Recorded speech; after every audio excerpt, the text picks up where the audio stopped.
جی اس کے اوپر کوئی رائے بحثیت باپ کیا دیں گے؟ بیٹی ہے کیا کہیں؟ بچے جو ہیں ہر زمانے میں نئی جو آنکھ کھلتی ہے، نئی روح آسمان سے زمین کی طرف منتقل ہوتی ہے، وہ جہاں اپنا مزاج لے کر آتی ہے، اپنا نصیب لے کر آتی ہے، وہیں پہ اپنے خواب بھی لے کر آتی ہے۔ واہ واہ واہ سبحان اللہ۔ کیا بات کی۔ ایک تو ہمیں اپنی اولادوں کے والدین بننا چاہیے، ان کے مالکان کا تصور اپنے ذہن میں نہیں قائم کرنا چاہیے۔ ہم محبت میں جب ایک خاص درجے سے آگے بڑھتے ہیں، وہ جو صوفیاء نے کہا ہے نا کہ محبت کی بھی تربیت کی جانی چاہیے، محبت کی بھی تربیت کی جانی چاہیے۔ یعنی کسی والد یا والدہ کی اپنے اولاد سے جو محبت ہے، اس سے بڑھ کر کوئی خالص محبت ہو سکتی ہے؟ جسے فطری، جبلی، جبلتی تینوں درجوں پہ جو محبت حاصل ہو، وہ کتنی خالص ہوگی۔ لیکن جب اس کی تربیت نہیں ہو چکی ہوتی، اس کے ساتھ شعور نہیں دیا گیا ہوتا، تو نتیجہ اس کا یہ ہوتا ہے کہ پھر وہ محبت سے زیادہ ملکیت کا تصور قائم کرنا شروع کرتا ہے۔ ہم سب بڑے اپنے بچوں کے ساتھ اس معاملے میں، کیونکہ شاید ہمارے ساتھ بھی ایسا ہوتا رہا کہ ہم زندگی میں جو خواب خود پورے نہیں کر پاتے اپنے لیے، ہم اپنے بچوں میں کیونکہ اپنا عکس دیکھ رہے ہوتے تو ہم چاہتے ہیں یہ ہمارے، تو ہم یہ چاہتے ہیں کہ وہ خواب جو آج سے 50 سال پہلے میں نے دیکھا تھا، وہ اب لازم ہے کہ میری اولاد کی، یعنی جو میں نے اس سے محبت کی ہے، یہ اس پر یہ قرض ہے، واجب ہے، لازم ہے کہ وہ اب اس کو لوٹانے کی اس کے پاس ایک ہی صورت ہو سکتی ہے کہ جو 50 سال پہلے میں نے خواب دیکھا تھا اسے یہ پورا کرے۔ بلکہ کسی بھی ایک درجہ آگے کی بات کروں، 50 سال پہلے جو میں اپنے والدین کے خواب نہیں پورے کر سکا نا، اور مجھے خلش ہے کہ وہ دنیا سے چلے گئے، میں باقی تو ہر طرح ان کی خدمت کر سکا، لیکن ان کی بڑی خواہش تھی کہ میں ڈاکٹر بنتا، میں نہیں بن پایا نا، تو اب نہ جانے کیوں جس سارے کرب سے میں گزرتا رہا 50 سال،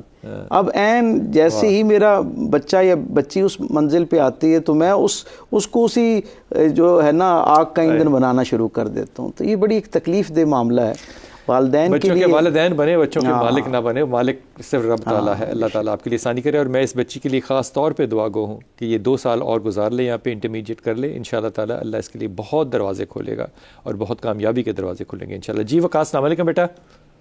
وعلیکم السلام۔ بلال بھائی کیسے ہیں آپ؟ اللہ کا کرم بیٹا، الحمدللہ، فرمائیے۔ بلال بھائی میں بہت مہینوں سے کوشش کر رہا تھا اور میری بہت خوشی ہوئی ہے آپ سے بات کر کے۔ سلامت رہیے، التماس ہے دعا آپ سے۔ میرا ایک مسئلہ تھا، میری شادی شدہ زندگی کو تقریباً 11 سال ہو گئے ہیں، میرے 2 بچے ہیں اور تیسرا ہونے والا، اور میری شادی شدہ زندگی میں ابھی تک میری بیگم نہ جھگڑتی رہی ہے، پہلے دن سے لے کے آج تک۔ اچھا جی۔ اور وہ جب بھی جھگڑتی ہے نا، سال 2 سال اپنی امی کے گھر رہنے چلی جاتی ہے اور پھر واپس بھی نہیں آتی۔ اچھا، تو یہ مسئلے مسائل 11 سال کے ہیں، تو میں پوچھنا چاہتا تھا یہ کل کو ٹھیک بہتر بھی ہو سکتے ہیں میری زندگی میں آنے والا مستقبل کیسا؟ آپ کا نام وقاص ہے؟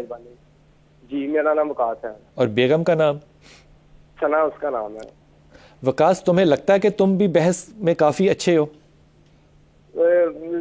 ہاں جی سر، جب جھگڑا ہوتا تو پھر دونوں طرف سے بحث ہوتی ہے تھوڑی سی بات، میں کوشش کرتا ہوں نہ جھگڑا کروں، لیکن وہ میری بیگم سے اتنی بحث کرتی ہے تو مجبور ہو کے مجھے بھی تھوڑا بہت بولنا پڑ جاتا ہے۔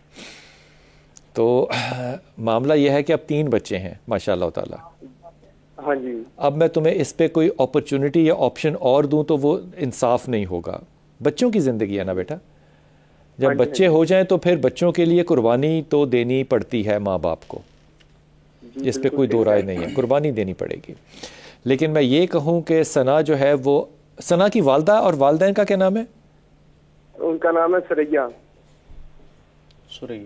کیا ثنا اپنی والدہ سے دور ہے؟ اس کے والدہ کے بالکل قریب ہے، اس ہر بات اپنی امی کی مانتی ہے، میری کبھی نہ مانی ہے، نہ میرے امی کے گھر آتی بھی نہیں، حالانکہ الگ رہتی ہے۔ تمہیں اب پتہ چل گیا کہ پھڈا کہاں پر ہے؟ مثلا کہ وہ پہلے نہیں، مثلا نہیں یار، میں بالکل صاف بات کہتا ہوں نا، میں گھما کے نہیں کبھی بھی بات کہتا۔ میں نے تمہیں بہت ہی کلیئر اشارہ دیا کہ تمہیں اندازہ ہوا ہے کہ ثنا کے ساتھ کم پرابلم ہے، پرابلم پیچھے ہے۔ ہاں جی ہاں جی، اس کی امی اس کو نہیں، وہ نہیں ٹھیک ہوگا، وہ نہیں ٹھیک ہوگا۔ وہ اگر یہ فیصلہ کر بھی لینا بیٹی کہ میں نے پیچھے نہیں دیکھنا، تو اس کے پاس یہ اپرچونٹی اور آپشن نہیں ملے گی اس کو۔ تو پرابلم یہاں لائے کرتا ہے۔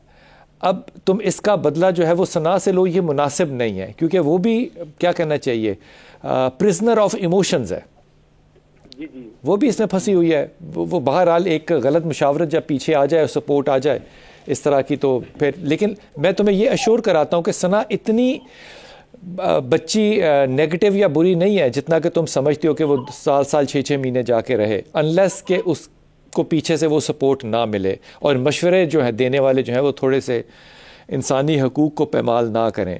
سو دعا کرو کہ اللہ تعالیٰ اس کو ہدایت دے. تم نے 2 کام کرنے ہیں بیٹا.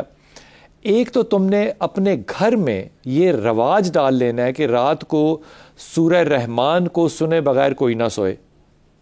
اتنا کرنا مشکل نہیں ہے. اور دوسرا لاحول کی تسبیح سے مراد ہوتی ہے لا حول ولا قوت الا باللہ تک کی تسبیح. اور دوسرا آیت کریمہ لا الہ الا انت سبحانک انی کنت من الظالمین. یہ 2 تسبیحات خود بھی پڑھو, اور جب بیوی کے ساتھ اچھا ماحول ہو تو مسکرا کے اس کو بھی کہو کہ آپ بھی پڑھا کریں. اس سے اللہ تعالیٰ اس کو بھی ذہنی طور پہ اور جذباتی طور پہ بہتر کرے گا انشاءاللہ تعالیٰ. ڈاکٹر صاحب یہ بڑا مشکل کام ہوتا ہے کہ پیچھے اگر بزرگ جو ہیں وہی بزرگ نہ ہوں اور ایک کیا کہنا چاہیے ٹیم بن جائے تو کیا پھر والدین ہیں. میں نے ابھی آپ سے عرض کیا نا کہ یہ مسئلہ سارا اس وقت شروع ہوتا ہے جب ہم ملکیت ہم بیٹی کو رخصت کرنے کے باوجود اسے رخصت نہیں کر چکے ہوتے. یعنی ہم ذہنی طور پر نہ جانے کیوں اس بات پر مصر ہوتے ہیں کہ ہماری بیٹی کے لیے سب سے آئیڈیل انوائرمنٹ یہ ہے کہ وہ تو یہاں سے گئی نہیں ہے. بھائی ایک فطرت کا تقاضا ہے, ایک سماج کی روایت ہے, پھر ایک اللہ رسول کی طرف سے تو رخصت ہونے کو رخصت ہی سمجھا جانا چاہیے. اسی میں ہی خیر ہے دونوں گھرانوں کے لیے بھی, اور جو نکاح کے رشتے میں 2 لوگ اکٹھے ہو رہے ہیں ان کے لیے بھی, اور آئندہ آنے والی نسل کے لیے بھی. کسی کو کہہ دیتا ہوں تو کہتے ہیں آپ خواتین کے حق میں نہیں بات کر رہے ہیں. حق کی بات نہیں ہے, رخصتی کا مطلب رخصتی ہے. اور ایک بات اور عاجزی سے, جب رخصت کریں تو صبر و تحمل کا مشورہ نہیں دینا, کردار کا مشورہ دینا ہے, ایسے ہی دل جیتنے کا مشورہ. شاہ جی اس میں ایک سب سے بڑے جو میں ایک سماج کے طالب علم کے طور پہ سمجھتا ہوں, ہمارے ہاں کیا ہوتا ہے, بچی پیدا ہوتی ہے نا تو ہم اسے اپنا جو ہے نا حجاب قائم کرنے کی ایک تربیت دیتے ہیں, حیاداری کسے کہتے ہیں, اٹھنا کیسے ہے, بیٹھنا کیسے ہے, کھانا کیسے ہے, پڑھنا کیسے ہے, زندگی میں آگے کیسے بڑھنا ہے. پھر کسی اور بالغ ہوتی ہے تو اسے ایک احساس دلانا شروع کیا جاتا ہے کہ تمہاری شادی ہونی ہے, سارا معاملہ ہے.